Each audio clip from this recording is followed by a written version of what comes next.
Israeli हल्ल्यात इराणचे सर्वोच्च नेते खोमेनींचा मृत्यू झालाय। इस्रायलच्या चॅनल 12 या रिपोर्टमध्ये असा मोठा दावा करण्यात आला, मात्र या वृत्ताला अद्याप अधिकृत दुजोरा मिळालेला नाही।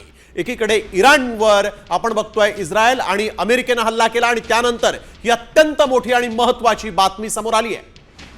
तर यावेळेस आमचे संपादक निलेश खरे सर आपल्या सोबत फोन लाईन वरून जोडले गेलेले आहेत। सर, अत्यंत महत्त्वाची बातमी म्हणावी लागेल, कारण खोमेनींसारख्या सर्वोच्च नेत्याचा मृत्यू झाला जर असेल तर, आणि या आधी देखील अशाच पद्धतीने त्यांच्या मृत्यूच्या बातम्या आल्या होत्या, मारल्याच्या बातम्या आल्या होत्या, आणि आता हे युद्ध सुरू झाल्यानंतर ही बातमी मुख्यतः इराणवर हल्ला करत असताना आयातुल्ला खोमेनी यांचा कोणत्याही परिस्थितीत खात्मा करायचा हा उद्देश अमेरिका आणि इस्रायल या दोघेही देशांचा होता।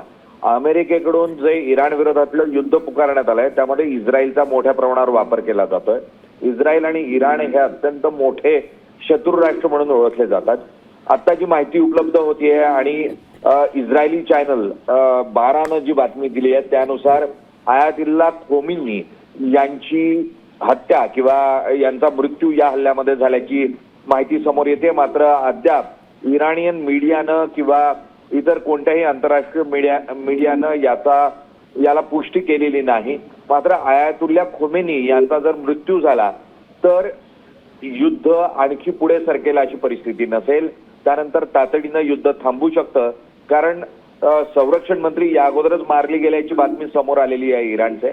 आणि त्यानंतर जर आयातुल्ला खोमेनी यांचा मृत्यू झाला असेल तर हा युद्धातला सर्वोच्च बिंदू असेल आणि यानंतर तातडीनं युद्धातून अमेरिका माघार घेईल अशी चित्र आपल्याला पाहायला मिळू शकतं। अगदी सर, तुम्ही म्हणालात की जर कधी मृत्यू झाला ही बातमी खरी असेल तर युद्ध थांबू शकतं, परंतु जर कधी ही बातमी या आधी जशा बातम्या आल्या होत्या, अफवा आल्या होत्या, तशी जर कधी असली तर मात्र याचा काय परिणाम होऊ शकतो आंतरराष्ट्रीय पातळीवर, आणि विशेषतः भारताच्या बाबतीत याचा काय परिणाम या युद्धाचा होऊ शकतो?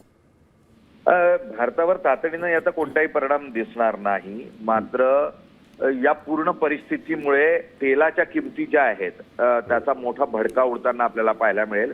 इतकंच नाही, सोनं, चांदी, वेगवेगळे जे धातू आहेत त्याचे भाव खूप मोठ्या प्रमाणावर या युद्धाच्या निमित्तानं वाढताना पाहायला मिळतील।